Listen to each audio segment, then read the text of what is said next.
आज मैं उनके लिए बताऊंगा भाई, जिनको सफेद दाग हो रहा है, पूरे शरीर में सफेद दाग हो रहा है, उसको काला करने के लिए बहुत अच्छा उपाय बता रहा हूँ। आप ये देख रहे हैं जामुन है, ये देख लीजिए जामुन, जामुन के ये पत्ते ले लें, जितने जामुन के पत्ते लेने उतना ही आपको पीपल जानते ना भाई, पीपल की छाल लेनी है, पीपल की छाल, जामुन के पत्ते और पीपल की छाल बराबर ले ले।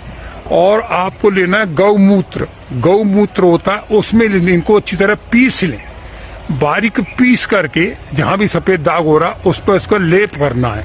ऐसे ही सुबह करना है, ऐसे ही शाम करना है। इसे लगातार करते रहेंगे तो धीरे धीरे देखेंगे आप जो सफेद दाग है ना भाइयों, धीरे धीरे अपने आप काला होना शुरू हो जाता है। बहुत अच्छा उपाय है, जामुन के पत्ते और पीपल की छाल गौमूत्र में घिस करके लगाना है आपको सफेद दाग पे।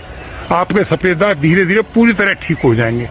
भाई मेरे वीडियो अच्छा लाइक करिए, शेयर करिए, फॉलो भी करिए। धन्यवाद।